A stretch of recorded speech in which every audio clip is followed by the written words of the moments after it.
Hello, everyone. Welcome to Health IT Matters, a podcast in which we explore the ways health information technology is transforming healthcare locally in Florida and on a national level. Health IT Matters is held on the third Thursday of each month and explores the many facets of the ever-growing health IT spectrum. So I'm your host, Corinne Slaughterback. I would also like to introduce my colleagues, Pam King and Kim Davis-Allen, who will be leading our discussion today. Pam is the Health IT Outreach Coordinator at the Agency for Healthcare Administration, and Kim is the Outreach Coordinator for Florida's EHR Incentive Program.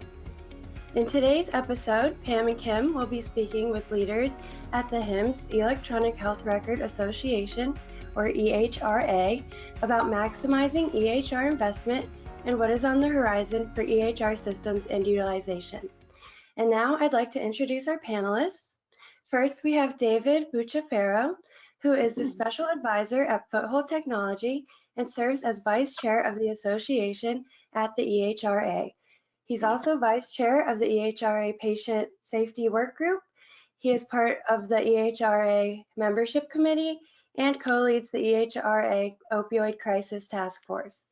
David spent more than 30 years at the New York State Office of Mental Health, most recently serving as the Director of the Rehabilitation Services Unit. In his current role, David shares experience and technical expertise in developing compliance and program standards with providers and local governments across the country with trainings, technical assistance, webinars, and numerous presentations at major conferences. Next, we have Hans Bautendijk. He is the Director of Interoperability Strategy at Cerner Corporation. He is also the Chair of the Executive Committee at the EHRA, Chair of the Standards and Interoperability Work Group, and EHRA's representative on the CARE and Board.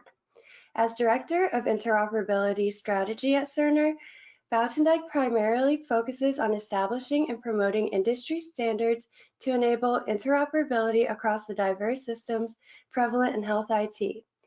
And lastly, we have Lee Burchell. Lee leads the Policy and Government Affairs function for Allscripts, including legislative advocacy and regulatory response. She is also chair of the EHRA and current chair of both the association's Public Policy Leadership Work Group and Opioid Crisis Task Force. Her role at Allscripts includes speaking on behalf of the company's more than 70,000 ambulatory practices and 2,400 hospital clients to ensure that new legislation and administration policies are supportive of the most efficient paths towards healthcare improvement. And with those introductions, Pam and Kim, I'll be turning it over to you. Great. Thank you, Corinne, and thanks to all of our expert panelists with the EHRA. We truly appreciate you taking time to share your knowledge with our audience today. And so, Hans, I am going to pick on you first, since you are the middle child there in our photos. But would you mind sharing with those that are joining us today, what exactly is the EHRA? All right, and thank you for having us today to talk about this topic. And introducing EHRA a little bit more gives a starting perspective there. It's an organization, an industry or trade organization that consists of a number of EHR vendors. There's about 30 members that we have. They span across inpatient, outpatient, post-acute, ambulatory settings, and they, at this point in time, provide the vast majority of EHRs that are made available to and operating in the hospital and ambulatory settings. And we started about 14 years ago, roughly, probably a little bit longer. Lee has probably of the three of us the longest tenure since he started with it. David and myself joined a little bit later in the efforts, and the focus has really been on, as there are increased regulations, increased focus on the use of EHRs, how can we collectively, as providers, as suppliers of EHRs, help the community, help each other understand what's happening, interact with the various agencies and organizations to help drive this uptake further. So through meaningful use, promoting interoperability, working with ONC, working with CMS, working with Congress, working with initiatives, that we're really trying to figure out ways to work together and move the ball forward on improving the use of health IT. So it's really a collaboration across vendors and within the industry. So I just want to just jump right into the question. As Corinne explained, I've worked primarily with the EHR incentive program, so EHRs, of course, are very fundamental to that. So let's just, for our audience, because I know we have a lot of different backgrounds on the phone, kind of what is the purpose and focus of the typical, or is there even a typical EHR system?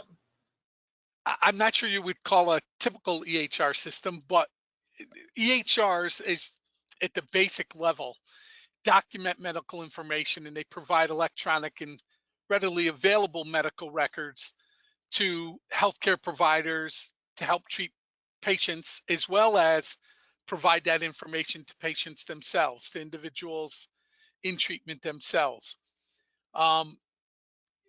However, they're much more than that.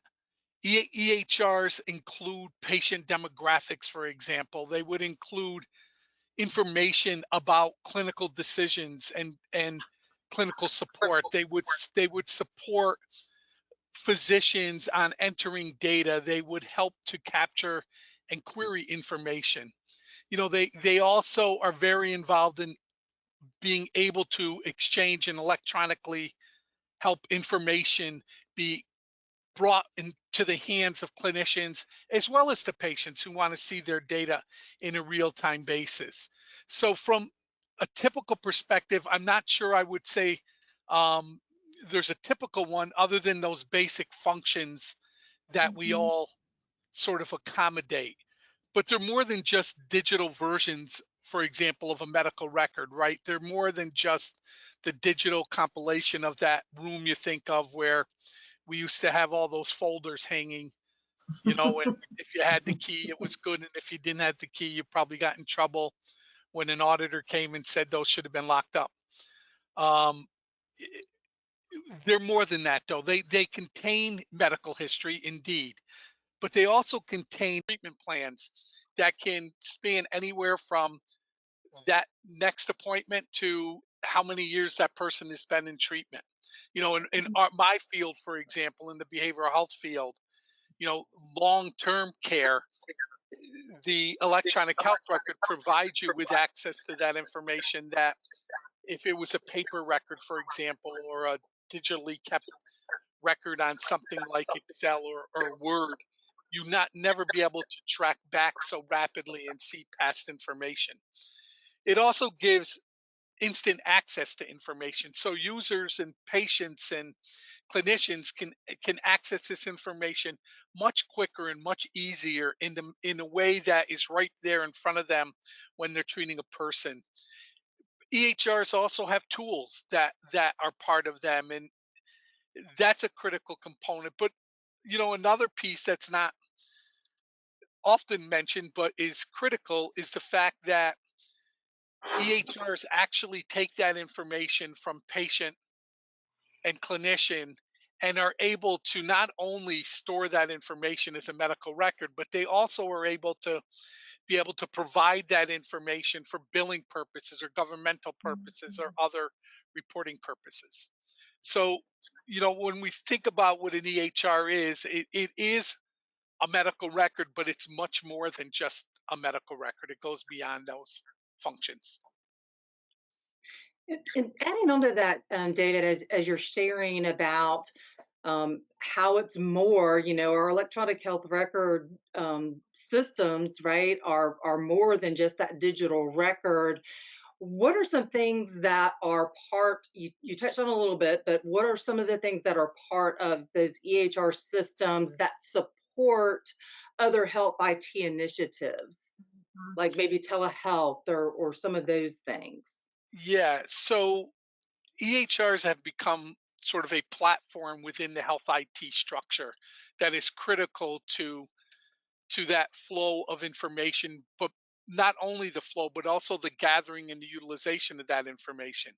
For example, certified if you're utilizing a certified EHR, you would have access to um, electronic prescribing, right? And that would give you access to possibly the PDMP in that county or the prescription rules within that county. So having an EHR in place allows you to have access to that kind of reporting structure, or I'm sorry, that kind of ordering structure that you may not have with just a paper system. But there's also integrated telehealth, there's integrated opportunities for um, clinical decision support.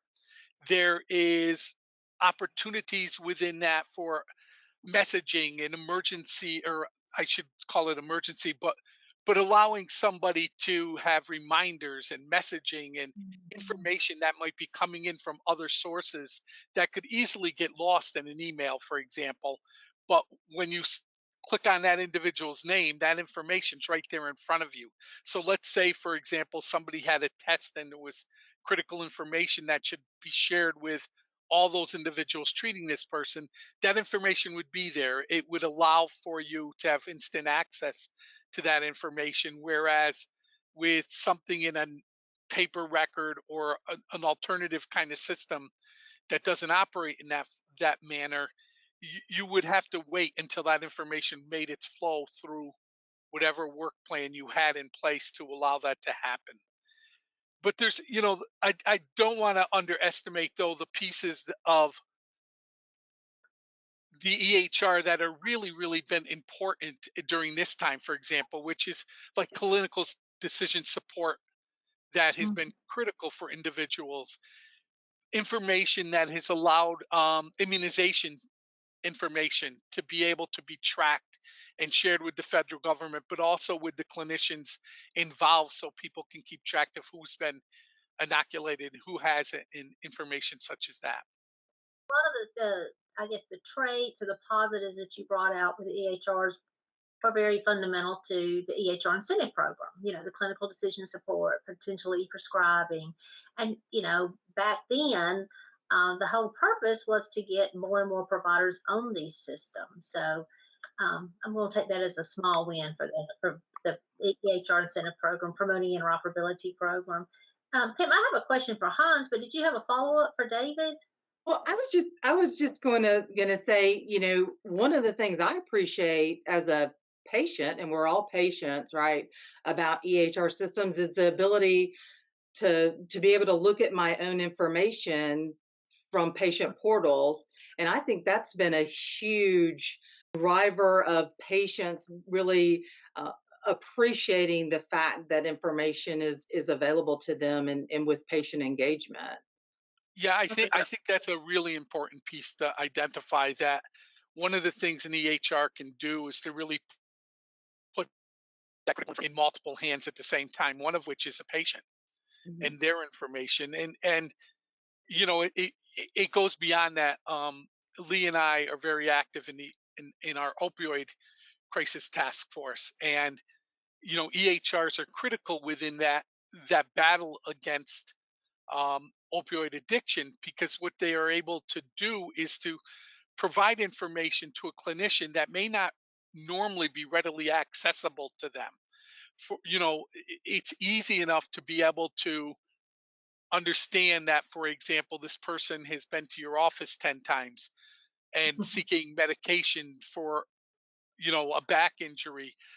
But to be able to see that information and to see that information in a manner in which algorithms and other pieces of data can be pulled together, and to show you that there might be patterns involved, for example, or that prescriptions are not necessarily being filled as they were identified is being filled.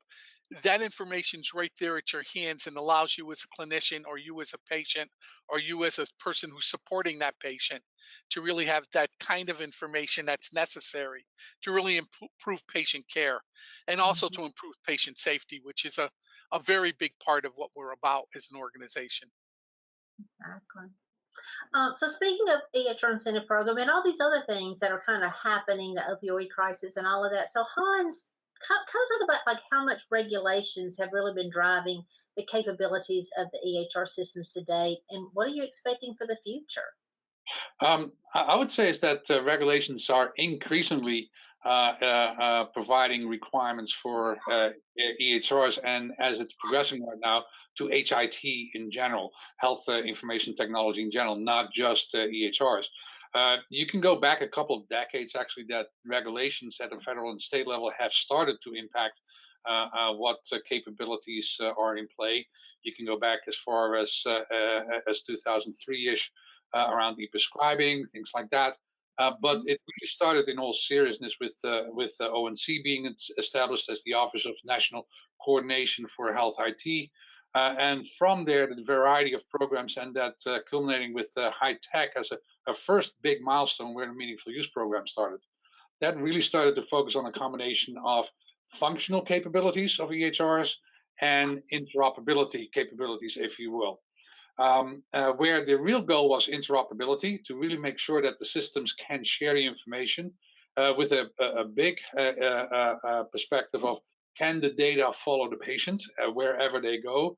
So again, that notion of the patient's benefits there, both that it follows them as they go from provider to provider, as well as that the patient could get access to their data with the requirements for portals and otherwise. So that's really how that progressed, and that has shifted and really very visible with the 21st Century Cures Act, that it has a predominant focus on exchange, on interoperability, sharing data with different stakeholders across the landscape. The adoption rate has risen depending on which areas and depending on the incentives, more or less. And so there's some areas still some ways to go. But what we have seen is that as a result, now basic capabilities are there, and now we're looking at how do we share that data. So that's where you see that the regulations are driving. You see it a couple of different areas.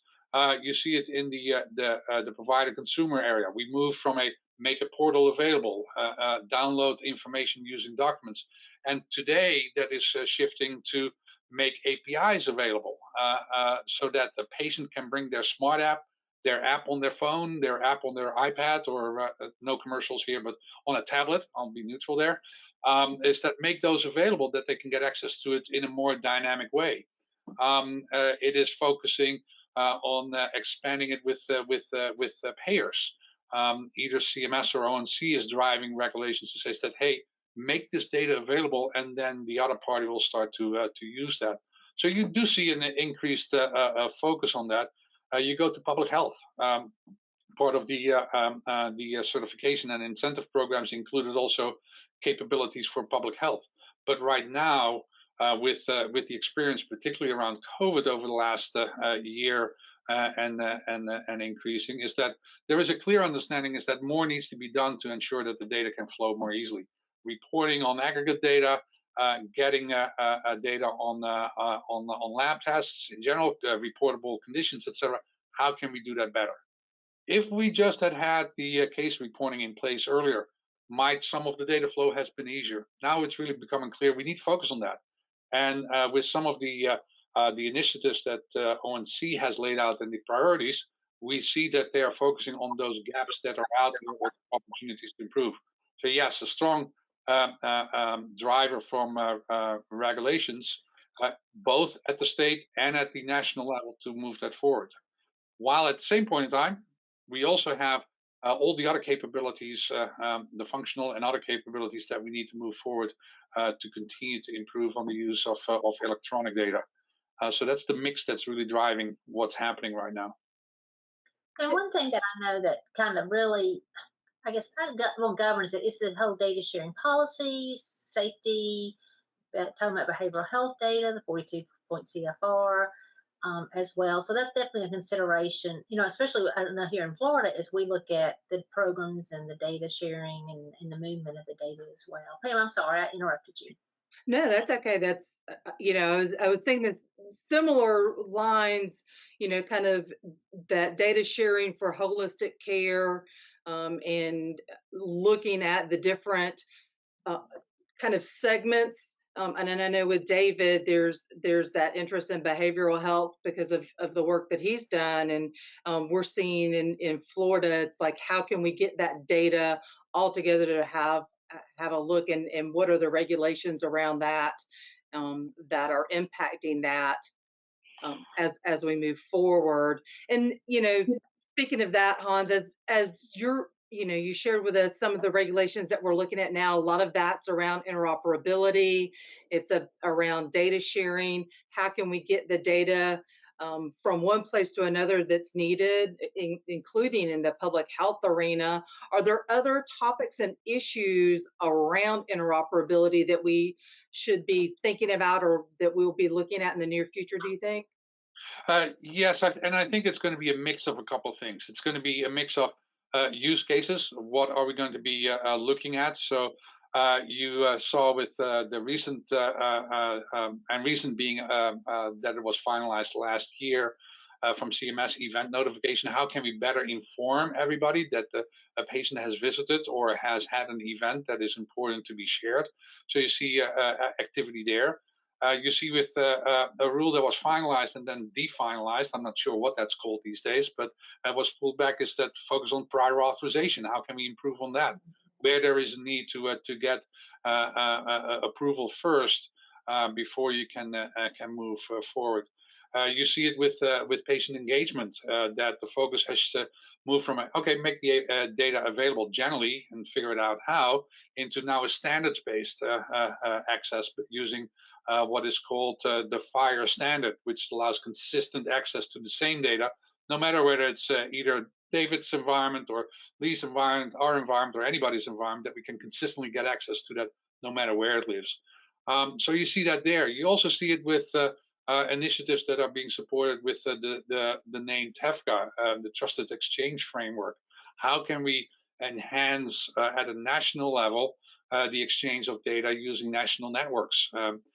You may have heard of Care Quality or Commonwealth or eHealth Exchange, the HIEs. How can we improve that and do that more consistent? So no matter where I am, I might be either traveling and moving that the data that is available, or from an emergency perspective, whether it is a natural disaster, whether it's a virus, whether it's something else that happened, is that how can I get access to no matter where the patient has moved to, or that I need to gather together. So there's quite a range of use cases, and all throughout that is a big one from a privacy and security perspective, particularly privacy.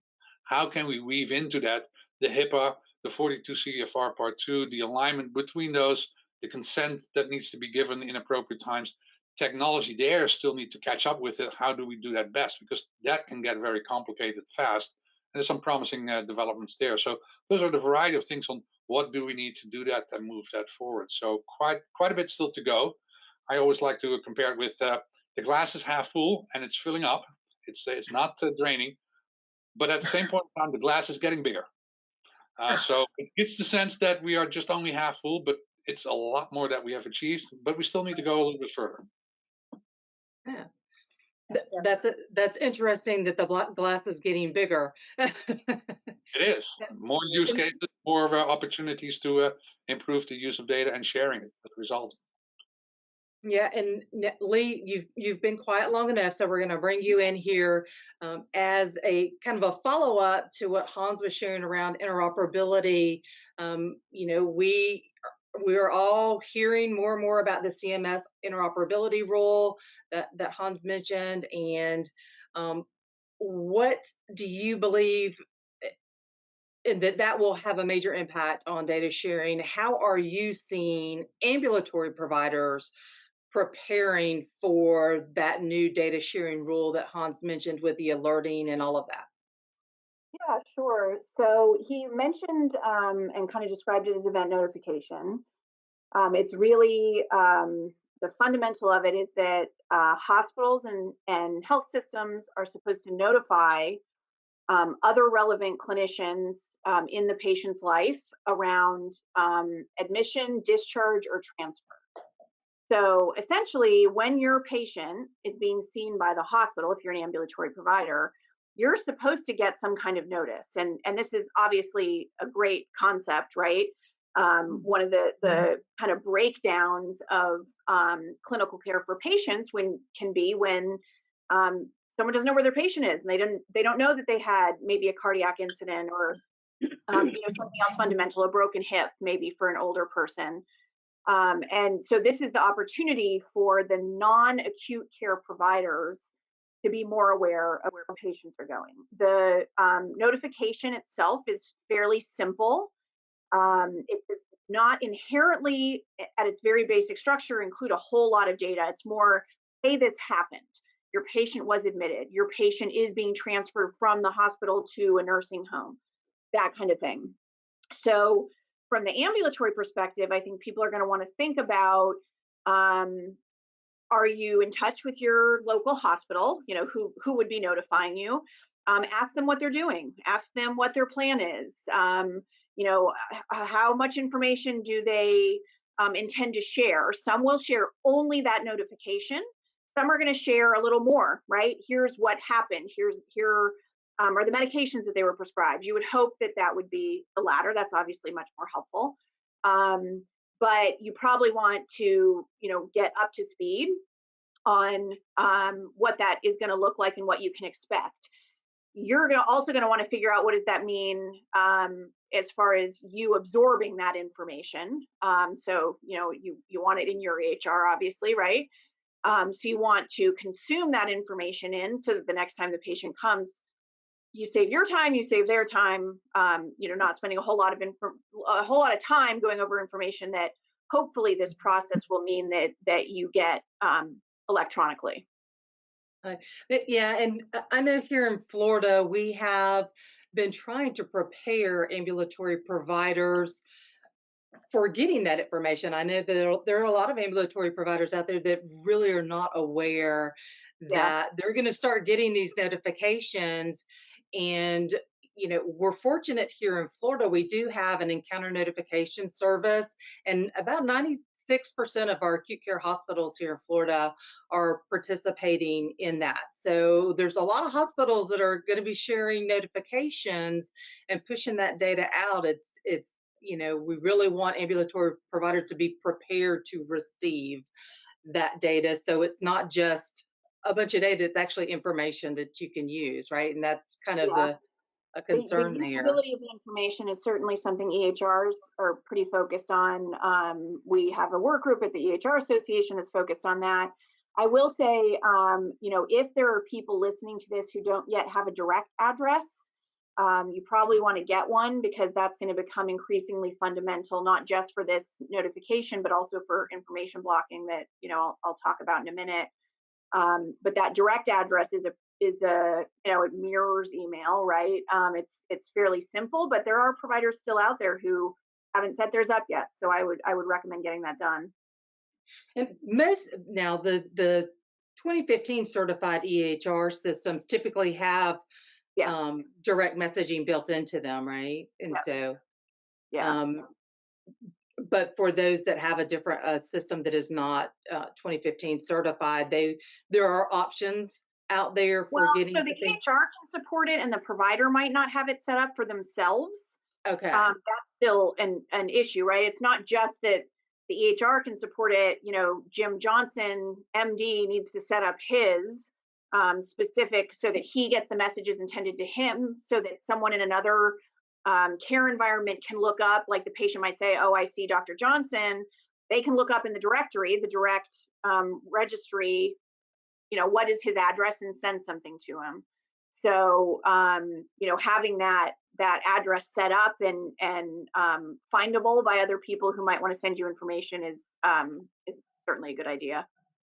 That's great information that you need to make sure that you have your system set up.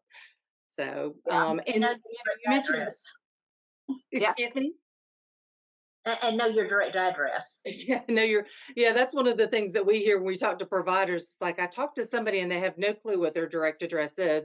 And it may be that they haven't set it up yet. It's capable, but they don't have it set up. And you did mention, Lee, a little bit about the information, a little bit about information blocking, and we know the CMS rules include information blocking. Can you tell us a little bit more about that and exceptions to that, and how does that all impact the providers? Yeah, so I could talk about this for like an hour. This is a webinar in and of itself. It is a massive piece of regulation. It actually came from ONC, not CMS, and that actually, in my opinion, is a little bit of the problem for why people aren't necessarily aware of all the details, because provider organizations don't always pay attention to what's coming out of ONC, because usually what comes out of ONC really just affects us as software developers. This one affects everybody. So Pam's question about who are considered actors, that's the term of who is implicated by this regulation. Software developers, like those of us from the EHR Association who are on, are clearly part of this. But health information exchange and health information networks are also part of it. And virtually every single provider type in the Public Health Service Act is implicated by this. So if you are a provider listening to this, I am sure you are. I mean, virtually there would be no one on this call who is not affected by this.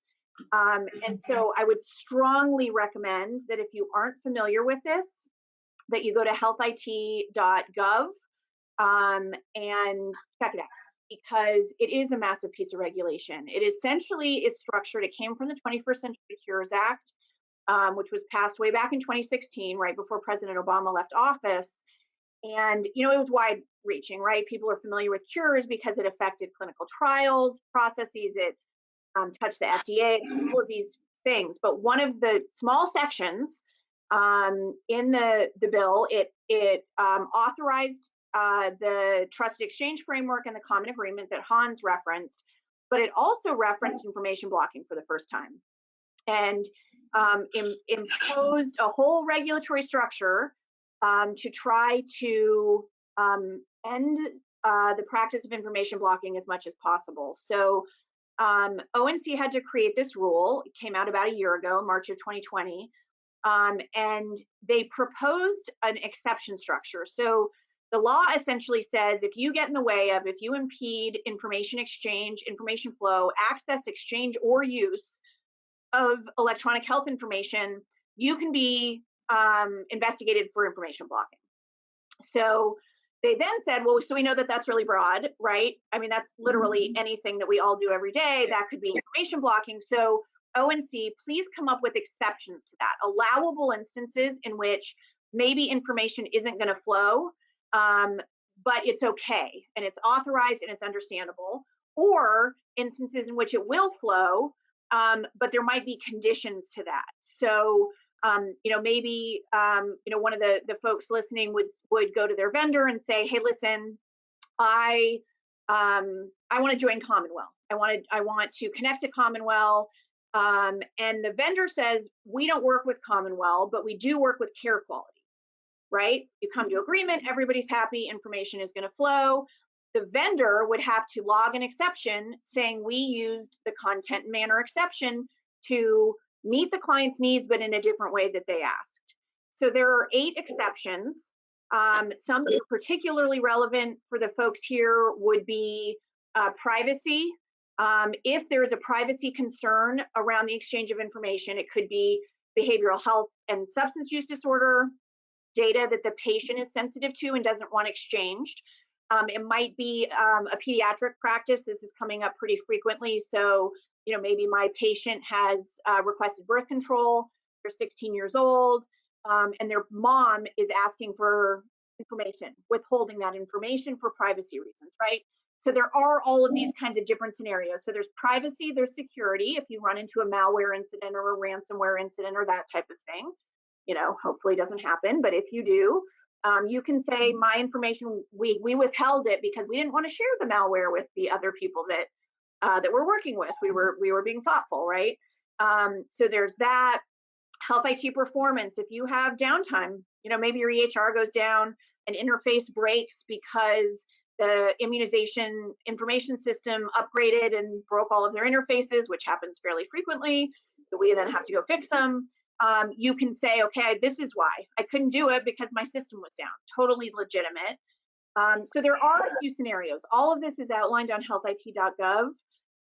But again, I would strongly recommend that you go out and take a look at that. And the only other thing I would say is you need to take a look at this they want you exchanging information, right? We're really trying to encourage our clients. I know that David and Hans's companies are doing the same thing, to look at this as the positive side of it, which is how can we increase information exchange, and a little bit less about the punitive side. What are you doing to make interoperability possible? Is your portal maximized for your patients? Do they have access to as much as you can do? Are you freeing as much information as quickly as possible to those patients? That is something that has come out of ONC, is that if you are imposing a wait between when a result comes into you and when it is made available through the patient portal, you are no longer supposed to do that. You are supposed to release it as quickly as it is available to you because it's the patient's data. Are you connected to direct, right? Do you have your direct address? Are you connected to the HIE? Do you want to be? Is this a new reason that maybe you should be? So it's an opportunity, I think, to just kind of take a look at your interoperability and information exchange strategy, and make sure that you're maximizing the opportunity both for your own clinical decision making and treatment benefit, and also for the good of the patient. I agree, Lee. That could be an hour-long webinar in and of itself. Oh yeah, But I have so much more I could say. I can't even tell you. I just cut myself short. We may have to have you back, Lee. yeah, It would really take Lee 2 hours, not just one. this one. This is a big one. So in context of like EHRs, I mean, and based on what y'all have all shared, it almost sounds like, how do you manage all of those requirements without an EHR? I mean, well, so that raises a really good point. So if you do not have an EHR and you're listening to this, you might be thinking, doesn't affect me. It does. This regulation affects everybody. It affects you if you take Medicaid or Medicare or you don't. It affects you if you don't have an EHR. They can't force you to buy an EHR, and they can't force you, if you have an EHR and you don't have a portal, to add a portal, right? It isn't the intent of the regulation. However, it does affect every provider type in the Public Health Service Act. So you want to take a look at it. So first of all, of course, we would be inclined to say that EHRs are a really great tool and offer all kinds of benefit and are a good thing to have. But I will tell you that this regulation is most definitely not only about what is happening in your EHR. Allscripts works with a whole lot of small physician practices. And we've heard from a lot of people that they think we're going to release a version and that's going to make people compliant with this regulation. And that is not true. We do have to do upgraded certification. Everybody has kind of 2 phases of certification that we need to do, one by the end of 2022, one by the end of 2023. So you guys will see those coming from your software development partners. But a whole lot of this rule has nothing to do with what we can do for you.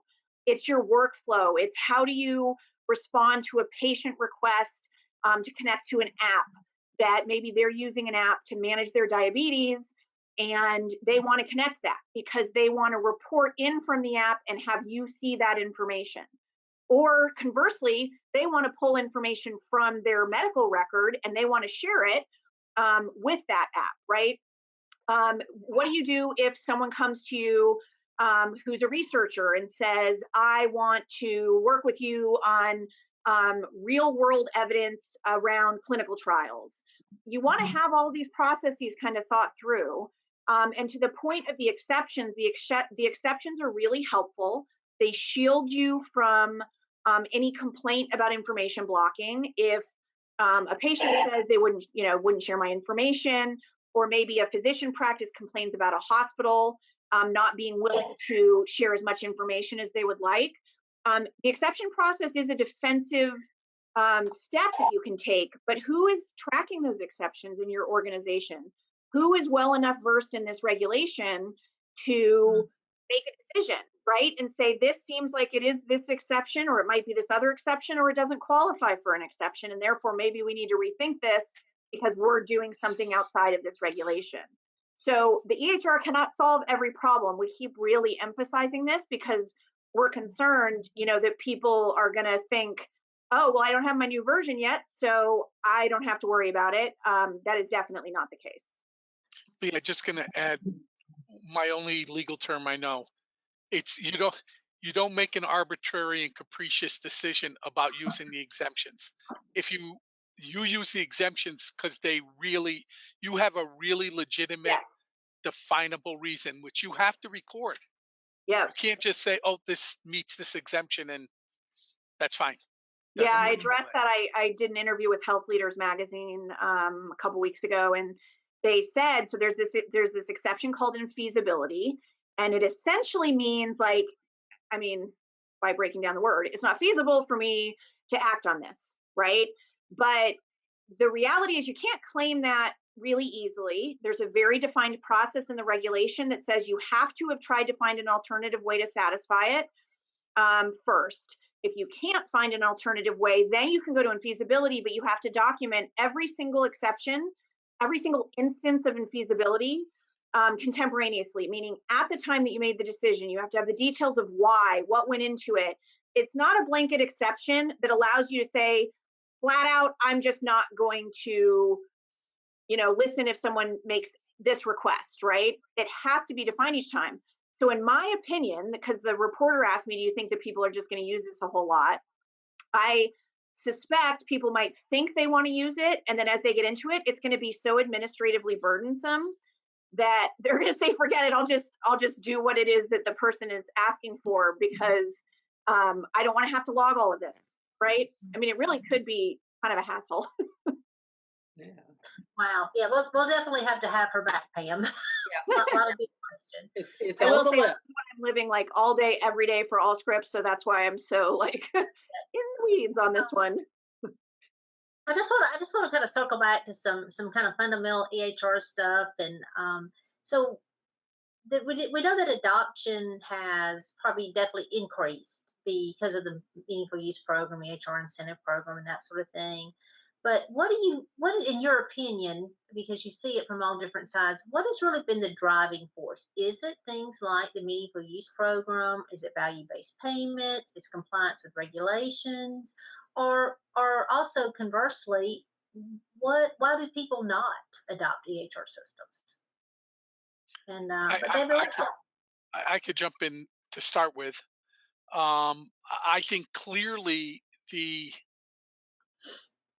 programs, the incentive programs, really are what made the very first drive towards adoption. Um, I can tell you that because in my field, there was much less adoption hmm over at that point in time because there were very few clinicians who were identified as being eligible for the meaningful use program, and therefore there were less programs that could actually agencies programs that could actually take advantage of it.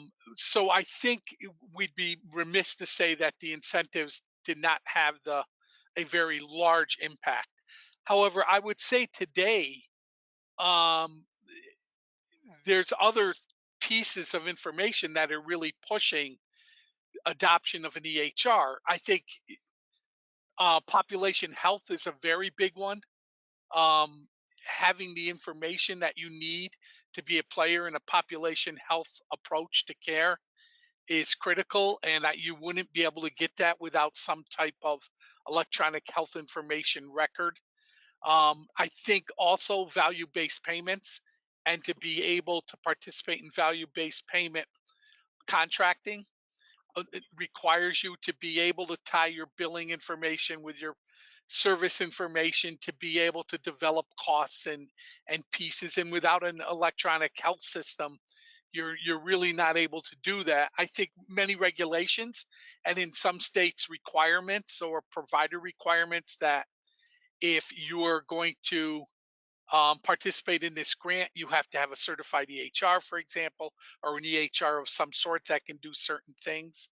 And I think managed care is another one because of the need to communicate on a constant basis with a managed care system. That ability to share information back and forth and not have it take 3 days in the mail or something is critical. That having an electronic health record allows you to do. Um, Yeah, Constantly. yeah, and maybe to add to that is that there are use cases, and some of that is also evolving. That if you're trying to do it without EHRs, where the data is electronically available, the processes are going to be are still very cumbersome, are going to continue to be cumbersome. Whether you look at quality reporting, yes, initially there was a fair amount of focus on quality measures that you would need chart abstraction. There is an increased focus on shifting that as much as possible to derive from data that's actually already there. Still some ways to go, but at that point in time, you are going to save time on the reporting side, or whether it's prior authorization, or whether it's interacting with the patient and starting to really get involved and use those capabilities to stay connected or provide another path to get access to information. So there are a number of things that, whether it's efficiency, effectiveness, quality of documentation, etc. That does not and that are still not challenges. With all the documentation requirements, how do we best optimize that? What regulations are adding to the need, and what documentation requirements are starting to be pulled away as regulations change? E&M might be a good example of that. So that's where I think we're still progressing on both sides. But you see is that if you don't have the data electronically, it is going to increasingly more challenging to keep up with the connections and the flow and managing the data for the population that you are managing and interacting with and providing care to. Yeah, and just to add, in the behavioral health field and in many of the disability fields, as well as many of the specialty fields, we've always had these silos of care, right? Where, especially in behavioral health, people with behavioral health issues have a mortality rate that is atrocious by comparison to other individuals. Part of that reason has been that there is oftentimes not been an exchange of basic health information between providers. And it's become more and more apparent as social determinants of health have started to be identified, that the need to really have an integrated system of behavioral health and physical health, or I'm saying behavioral health, but really it's any of the specialty structures, is critical, um, that happens, because that exchange of information is going to help save people's lives and improve treatment. So, Yeah, the so one David, point and there maybe is, Lee could jump in too. Are you seeing these other drivers kind of move behavioral health and maybe post-acute care, some of those specialty care um, providers into the EHR space and utilization and interoperability? Lee, do you want to take that? Do you want me no, to? I mean, you start, certainly it's your area of Yeah, specialty. we do see it now. We see it for a couple reasons. Um, Lee had mentioned, how information blocking came out of ONC. When something comes out of CMS, like, we are only going to pay providers who can share this kind of information. For example, some of the Medicare rules that transition into Medicaid rules, that really pushes providers into saying, if I'm going to participate in the Medicaid program, which is the predominant funder of a lot of behavioral health programs, then that is definitely a push for them to start to adopt um, an electronic health record. That is, I was just going to say, I mean, HIPAA is being revisited right now. There's a proposed rule out there if people have any interest in commenting on regulations. HIPAA does have a proposed rule with comment open for a couple more weeks. And the Substance Abuse and Mental Health Services Administration, SAMHSA, is also expected to be putting some things out on this. And they are trying to figure this out, right? I mean, there's statutory constraints, unfortunately, in terms of what the law actually says they're allowed to do. The Office of Civil Rights has said repeatedly they can only do so much with HIPAA because they're constrained by the statute. But there definitely is this recognition that we need that more holistic view of a patient's healthcare experience, in its totality, including, did I have a heart attack and do I have an issue, with opioids? Those need to be in the same view for the provider or the patient suffers. And to add to that, if you at the recent ONC annual meeting, where the new national coordinator, Mickey Tripathi, gave an opening speech as well. Key areas that they're focusing on: COVID, to address that, health equity, SDOH, as David already indicated, information blocking, and TEFCA, and really TEFCA, Trusted Exchange Framework, also to get that API ecosystem in play for patients to get access and provide a burden reduction. So that all ties together to get that perspective. That's what's happening. And I think that's a great wrap up for kind of where we started with the EHRs, kind of where we're going now with EHRs, that it really is that comprehensive package. I took so many notes. I do hope that we can have y'all back for a future, maybe more directed conversation. I have tons of questions, Pam. I don't know if you have any last minute question. I see Corinne's back, so we may have to wrap up. Well, let's end with this, and just one more question for the panelists. What are some of the opportunities that providers should be looking for in the future? And Hans, why don't you started us off? Why don't you start off the close? I think what to look forward to is a combination of continued enhancements to EHR to support the documentation, hopefully with less of the regulatory impacts of some of the documentation requirements that some of them very well understood, but how can we improve upon that? And the other part is really becoming part of that larger electronic ecosystem where the data can follow the patient can follow the data, the interaction between providers to enhance a larger care team approach where and be better connected around it. I think those are the kinds of themes that you see, is that to really weave that larger ecosystem together and have a virtual access to the patient record. Yeah, I mean, I'll jump in. I think, none of us applaud when a lot of government regulation comes out. I think most of us don't. And certainly it's been a challenge for software developers over the last 10 years to keep up with some of the regulatory requirements that have come out of ONC, particular to certification. Some of the things they put in, our clients weren't necessarily agreeing we're going to add a lot of clinical value, right? So that has been a stretch. But what I will say is EHRs are incredibly amazing pieces of software now. They just offer incredible functionality and benefit to the patient in particular, which is what I'm excited about. And I think what you see coming from that, you can already see it starting to happen, is just really the opportunity for so much more personalized medicine and medicine that is really specific to that patient and can really have a pretty big impact on outcomes and patient care experience and life expectancy. So I think that now that we've really got EHRs pretty broadly adopted, the next thing is look at all of these cool uses of data, right? That's why we did it. We didn't do it to get the EHRs out there. We did it because the data offers so much opportunity for efficiency and outcome improvement and all of that. So that's certainly what I'm excited about.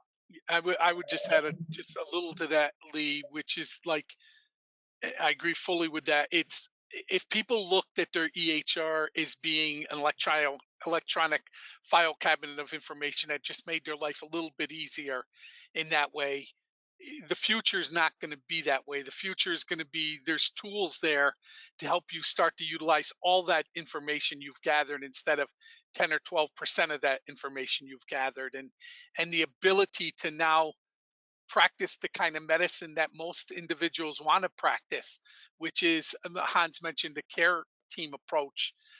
That's now doable, and I think there's going to be additional tools in the future that are going to allow that to happen. And I'm just going to throw out, for example, the PDMP program, where people are really able to make an impact on the opioid crisis by having that piece of information.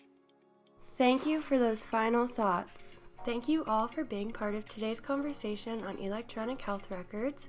We hope you will join us for the next edition of Health IT Matters, Thursday, May 20th, where we will be talking with industry leaders about the evolution of health IT and emergency response. You can stay up to date on future Health IT Matters episodes and other agency news through our social media pages on Twitter, Facebook, and LinkedIn. Until next time, I'm Corinne Slaughterback, and this is Health IT Matters.